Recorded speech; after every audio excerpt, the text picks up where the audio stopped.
Elisha was in there asleep. As he was sleeping, the young man woke him up and he said, Elisha, get up. Get up. We are surrounded. The enemy is here. Elisha, being who he was, because you cannot be transformed without a stronger faith. In order for you to be stronger, your faith has got to be tested.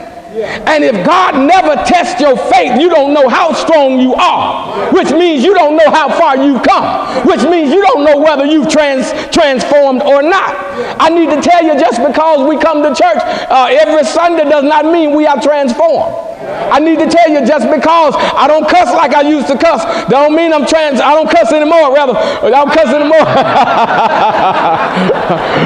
Does not mean I'm transformed. Just because I don't club, and just because I don't do this, and that does not mean I'm transformed. Transforming is when you have a renewed mind.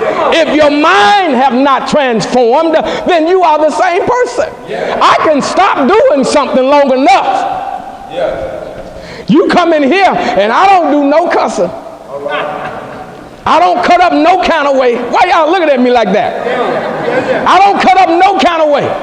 When you look at me, everything, seems pretty straight. But catch me on Monday night. And if I'm a different person, what that means is I have not changed my mind.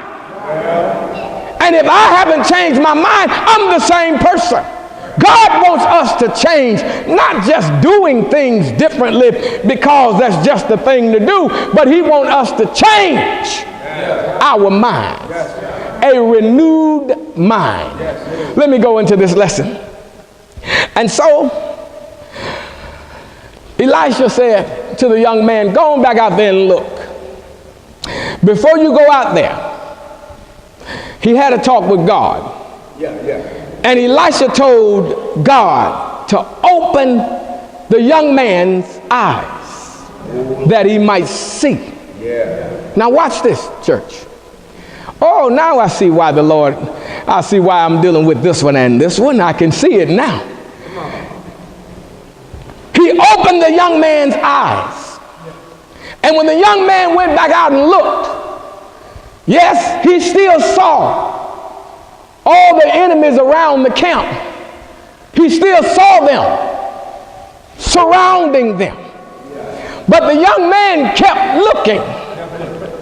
And as he kept looking, he saw another band of military behind them.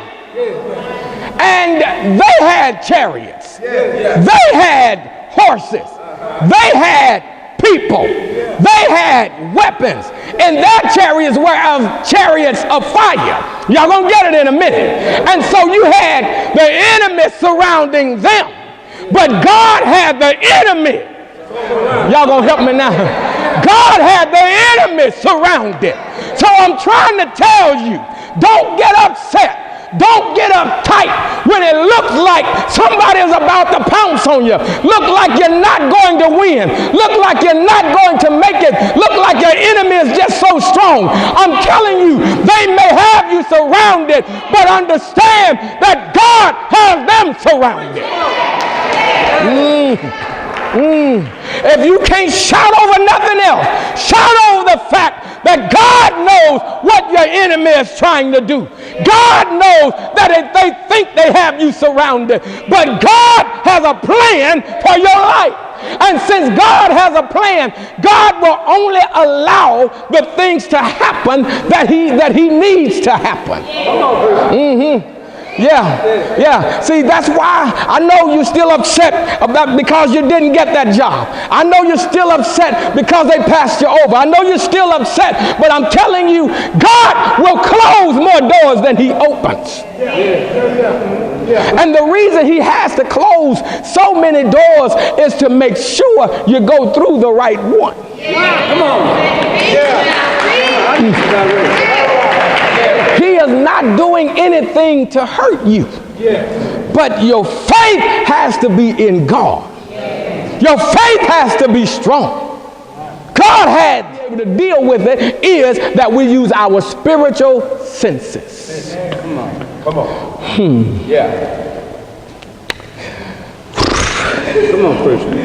This battle that we fight, finally, my brother, this battle we're fighting is not of the physical. It is not of the people, but the battle that we are fighting is to deal with the principalities and powers of this world.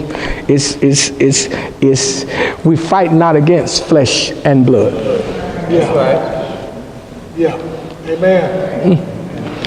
When you use your spiritual senses, you are not fighting against flesh and blood. That's why you don't attack flesh and blood. Jesus said, if my kingdom was of this world, I'll send a whole bunch of folk down here to whip up on everything that's in here. He said, but no, this is not what it's about. I believe in my spirit that everybody that's in this place want to go to heaven. But see, wanting to go to heaven is going to take something. It's going to cost us something. It's going to cost our egos sometime. It's going to cost us our pride. It's going to cost us our swag every now and then. It's going to cost us something. That's why we have to be changed. How long has it been? Look at this. It says, opened his eyes and he saw. And then the men came down the hill. All these men, the enemy that was after Elisha, came down the hill. Came down there getting ready to get him. When they got down there, they came down and Elisha said, God, blind their eyes.